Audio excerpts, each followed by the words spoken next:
Come on down to the Chaotic Tavern. I'll buy you a round. Tell your mom I said hi. It's often said that in Rimworld, throwing away your humanity is the ultimate gateway to prosperity.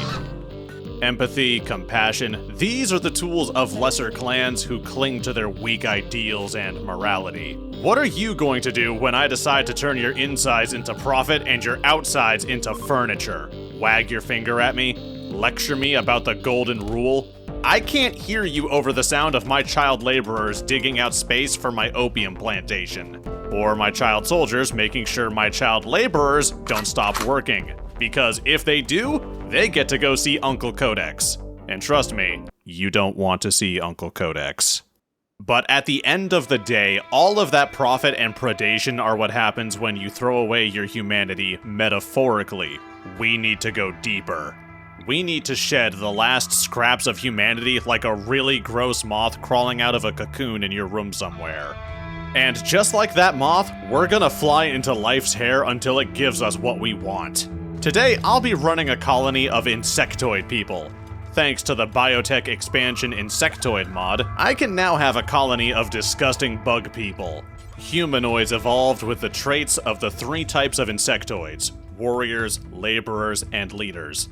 Each with their own respective pros and cons that come together to form a functioning humanoid ant colony. And of course, being a colony of strange insect creatures, it's only right that we have a queen. Or in this case, a brood mother. The goal for this video is simple: endure the hardships of Rimworld as gross bug people until my queen has been given the title of Countess. Until then, we have to deal with the hardships of hating sunlight, the outdoors, and our fellow man. Our ideology is pretty straightforward. We're bug people. If you're one of us, you're property. If you're not one of us, you're food. Unless you outnumber us, in which case, please take my silver and don't hurt me. We arrive in a forest near a heavy collection of mountains. Our stars for this show are Bite, Bugzilla, Beatrice, Broodmother, Neudberg, and Arachnus. As always, these characters were named by my Patreon backers. I have a link in the description if you ever want to join in the fun. Thanks again, guys, for giving me all these names. I love ya.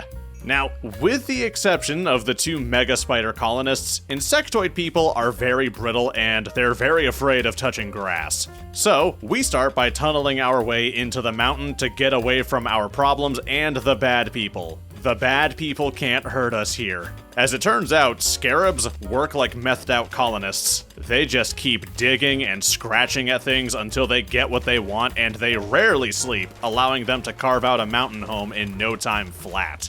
I added some dark light torches to my little barracks, though I later learned I didn't actually need to do that. Insectoid people have perfect night vision, which is why they hate any sort of light that isn't dark light. Progress on our base was rapid and consistent with only mild hiccups. And then it was time for our first raid. A genie had arrived at my doorstep to share his message of brotherly love and the importance of sharing absolutely repugnant ideals. For the good of the genie and my people, I selflessly ruined his life by capturing him and injecting him with my insectoid goo, turning him into one of our people. Now it was only a matter of time until we could get him to join us, by taking turns pointing and laughing at his hideous deformities until he did what we said. You look like the Goombas from that live-action Mario movie, and that makes me smile. You'll never have other friends, Majo. It's just us. That's why we treat you this way, to remind you that you need us, and that you're a freak. 9 days into our time on this world, and things were just chugging right along. Fun fact, one of the breeds of insectoid people can magically tame insectoids and add them to your colony. Their wildness levels are so low and they can be trained so well that it almost feels unfair that I can just do this. So I kept doing it for the rest of the playthrough. My quest for insect conquest and expansion pleased the great hive mind, so much so that it blessed us with another one of our own, by dropping him out of the sky with life-threatening injuries. Majo was gonna have his very own roommate. Unfortunately, it looked like the local insectoid population heard I was stepping on their turf. All hell broke loose as my base was filled with gang violence and insectoid war crimes.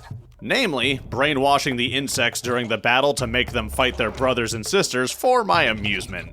My imp neighbors were a little less easy to bamboozle. In a strange twist of fate, Seth Zintach sent a horde of arsonists to my home to try and steal my kidneys. The first fight went okay, though I quickly learned how fragile Broodmother is. The second one had some, complications. Oh, I didn't even see you there. Tragic. Truly tragic. But that's just life in the hive. On the bright side, she got a real neat box to stay in for the rest of... forever. Losing one of my bugs sucked, but don't worry. Cassandra was about to send me some new ones. An infestation of 7 hives. Yeah. Fuck it, Weeball. Oh boy. Jeez. Here we go. Yes, I'd accidentally made the most effective choke point, well, ever, really. The insects can't get through each other, and I can use psychic voodoo bullshit to make them fight each other while they're trying to get to me. And they're stuck in a single file line. It's dumb, it's cheesy, and I absolutely refuse to change anything about it. Look at all that goo. I'd exploit the shit out of most things if it meant getting that much sweet, delicious bug goo. And speaking of dumb and cheesy, look at this neat ability my bugs have. I can launch a stinger at my enemies and fill them with highly flammable nectar. Neanderthals are tough, but it turns out they're not so scary when their insides are rupturing and lighting all their friends on fire. Great way to level the playing field in any brawl, especially against enemies that are stronger than me.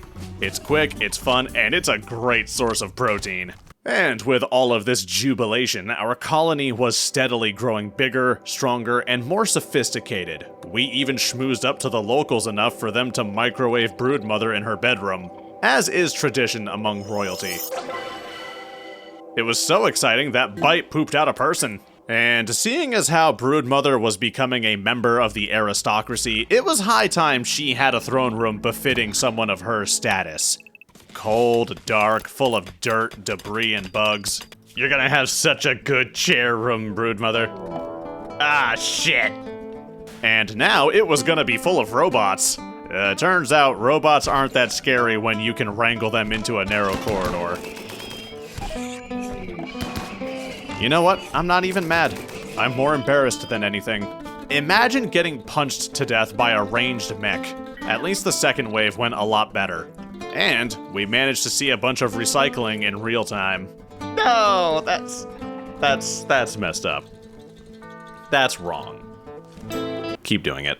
Now, I gotta do a quick recap on my situation. I really started to get a feel for how fighting with my colonists worked. I had to be careful because any of the insectoid folks that weren't mega spiders would go down at the drop of a hat. We also discovered the joys of modern firearms and technology.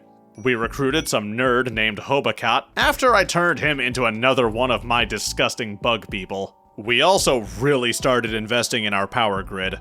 I mauled the shit out of some pirates, then I kinda felt bad after I saw the caliber of warriors they had. Spine cancer and you're an alcoholic. Being bug weirdos, my colonists would sometimes just lose their humanity, which destroys any sort of social skills. My colony needed someone to be an ambassador, a representative of the bug way of life. And on the repulsive scale, furries are considered way more tolerable than whatever you call people who want to fuck Beedrill. Smash. So a new recruit was chosen. Hopefully he'd be more of an asset than the last guy. And from there, I was mostly just focusing on doing as many quests as possible to improve Broodmother's honor level. Honestly, they kept throwing infestations at me, which could not have worked out better. They exclusively spawn in the corridor where they can't really get to me, so I just mulched through them with no effort. Other times, they'd send random shuttles for us to protect from hordes of cavemen. And sure enough, bit by bit, my little queen was clawing her way to royalty. She was joining the ranks of the movers and shakers on this giant shithole of a world. Unlike Baller, who blindly moves around and can't stop shaking. 'Cause he has dementia. 'Cause he's really old. But you know, as things get old and crusty, we tend to replace it with things that aren't like that. If it works for things, I don't see why it can't work for people. Rollins spawned another gross, slimy anthropod into our ranks. His name is Crawley. And he's sticky. It's not all love and harmony among the swarm though, mostly because Cassandra keeps offering me swarm invasions to get my honor points and making my life just so easy, just so goddamn easy. I've never had a run go this smoothly in my life. It feels kinda unfair. It feels like I'm being babied a little bit, I won't lie. I'm not gonna do anything about it, but I just thought I should share that. Then, Cassandra decided to smack me right in the hubris by sending 26 boom rats to attack me, while I had guests from the Empire at my door. I love how both my medieval playthroughs went to shit, and now the game just gives me whatever I want. Like, it knows I've suffered, and it just wants to make it up to me somehow. And because I managed to rescue some of the wounded smoothskins that were at my door, I got all that sweet rat meat and rep points. All in time for the most important part of my quest, Broodmother's Countess ceremony. It was time to become something great, to join the upper crust of society and look down on the lesser beings. Broodmother finally had the recognition she deserved. Kinda anticlimactic though, ain't it? The worst part is, I got raided by a siege just after this. I was hoping it'd be a great way to close this video out, you know, end on like a really climactic last stand or something, but, well, Broodmother kinda ruined it. It turns out I do not respect anti-grain warheads enough.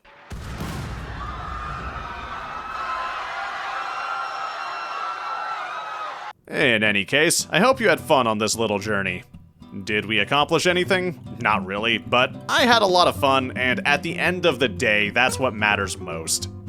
A huge thanks to my supporters on Patreon. You're the scarabs and spiders that keep this colony up and running, and you're all welcome to my insect jelly whenever you like.